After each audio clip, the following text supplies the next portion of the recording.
Hi again, Tea and Dainty. And today I want to start a video on new client acquisition, as I'm going to be introducing a program next week about new client acquisition and everything you have to go through. But today I want to give you some value on some of the issues that people run into, and one of the biggest issues that people do run into, that sales and marketing people face, entrepreneurs, business owners, anybody who has anything to do with new client acquisition will face this. So one of the biggest questions that I get that people face is, how do I get my prospects' attention?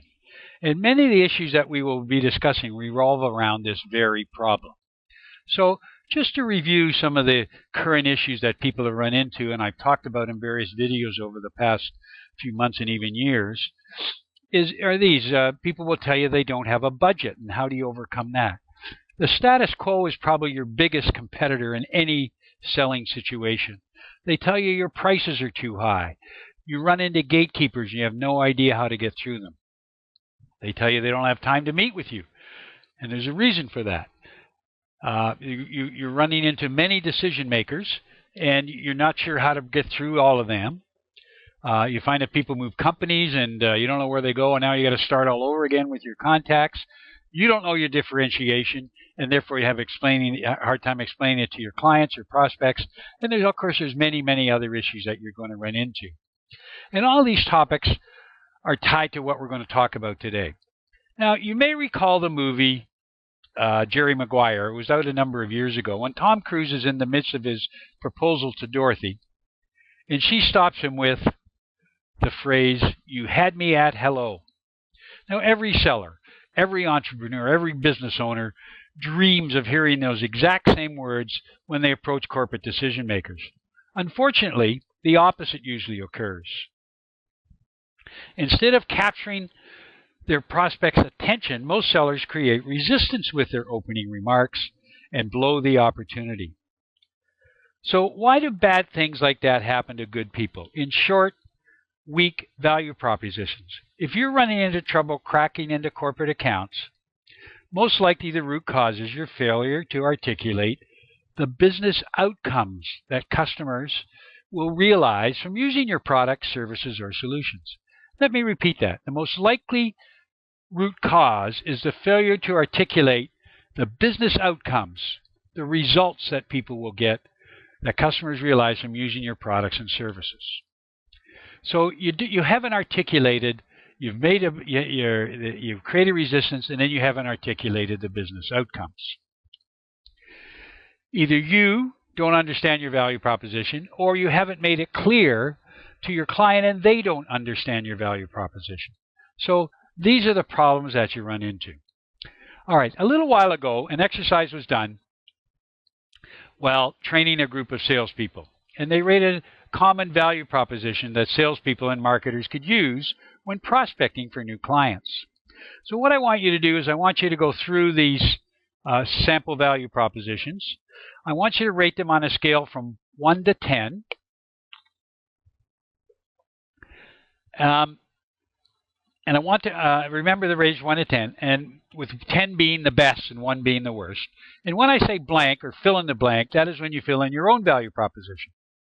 So I'm going to put them up there. I'll give you a few seconds to fill in the blank and then rate the value proposition. The first one is this. We offer one-stop shopping for all your, put your own value proposition there, your needs. So put your own in and rate it from 1 to 10. Again, 10 being the best.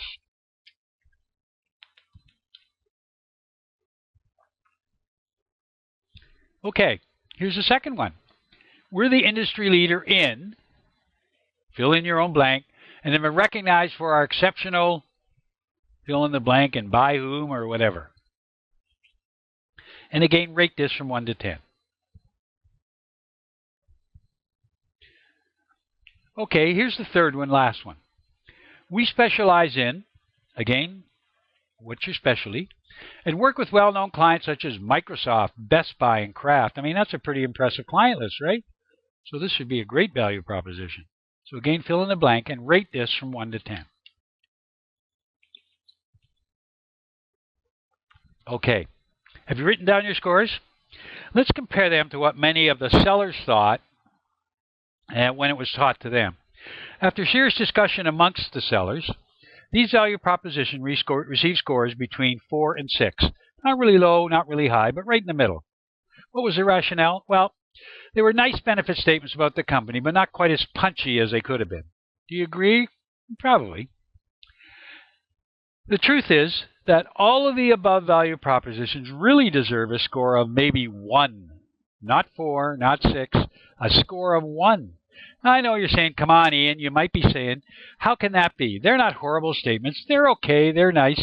Yeah, they're kind of nice, but they're grossly ineffective, and that's why they need to be rated so poorly.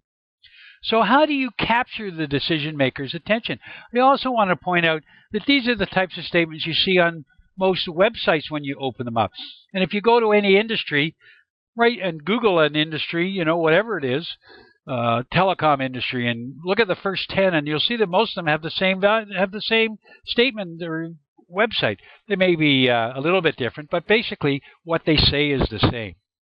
So while those commonly used value propositions listed here might be important at some point in the decision process, although I'm not sure when, they're totally and utterly useless and worthless when prospecting and looking to get someone's attention. So when it comes to capturing a decision maker's attention, here's what you need to think about. Strong value propositions pique curiosity and entice the prospects. When prospects hear them, they want to learn more, so they'll ask you to tell you a bit more. Strong value propositions create a stark contrast from the status quo. Remember, the status quo is always your biggest competitor, so you've got to create a stark contrast there in order to get their attention. When prospects hear these value propositions, they're willing to consider making a change. So, value proposition. Here, I want you to consider this. I'm going to put something up here I want you to look at. If you're on the other end of the phone and a seller called with this message, what would your impression be? Hi, Jack. This is Ian Dainty, calling from B2B Business Coach. We offer one-stop shopping for all your sales training needs, everything from lead generation to closing. And we use state-of-the-art methodologies and technologies to ensure our training sticks. What do you think of that? Does that entice you? I bet it doesn't entice you one iota. And yet, this is the type of opening people throw out all the time.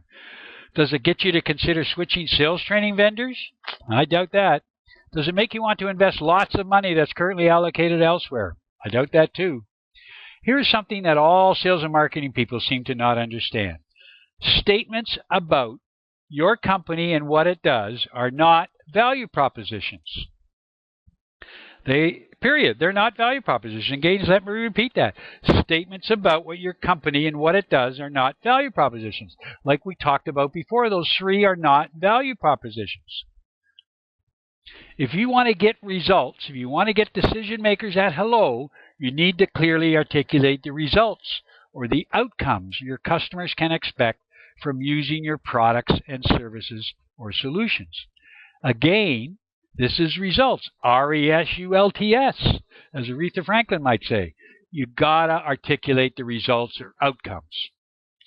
As an example, I worked for a company recently, and then the company's in a very narrow niche, or niche, depending where you're from, and most of their prospects are startups. So you can imagine how difficult it is to find these prospects. That's the first thing you had to do, and then to sell to them after that. So here's a result that we got. A result of my coaching, this client increased its client base by 3 times. So after 18 months, they had 3 times as many clients as they had as when we started. And this, again, was in a very narrow niche, and most of the clients were startups. Now, these outcomes are almost unheard of in any business. If you're a business owner, an entrepreneur, a VP of sales and marketing, I'd bet that you would like to hear more about how I obtained those results if I was talking to you. And that's what you want. You want the power of a strong value proposition. Even decision makers who weren't considering a change will think it's worth their time to at least hear you out and find out what you're offering. If you really want to get them at a low, then make sure you do these 3 things. Number 1, talk results. Decision makers don't care about your products or services. They only care about the results or the outcomes they'll see. Stress that, and you'll catch their attention.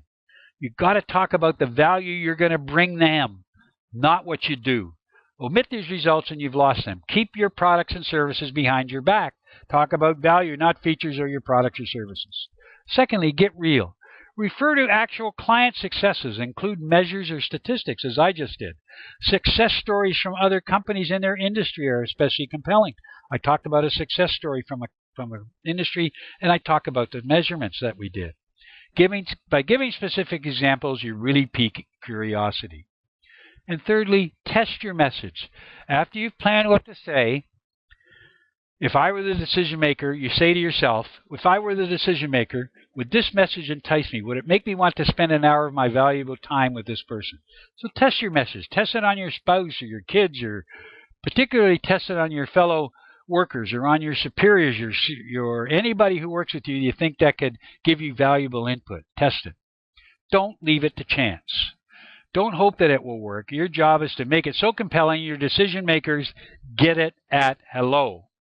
Now, during the program that I'm going to be running or starting the middle of next week, I'll be showing you how to solve this problem and the exact steps you need to take to develop your value proposition. That's going to be one of the things we're going to talk about, and how it will help you resolve many of the issues we talked about today. So I have an exercise I want to hopefully let me help you. I want you to send me your value propositions to my business email address at ian@b2bbusinesscoach.com. And during my next video or during one of the next videos, I'm going to talk about them. Now, I'm not going to mention your name or anything unless they're very good, but I want to show you what your value proposition is, or what issues are you having in developing your value proposition. I think I would know a lot of them.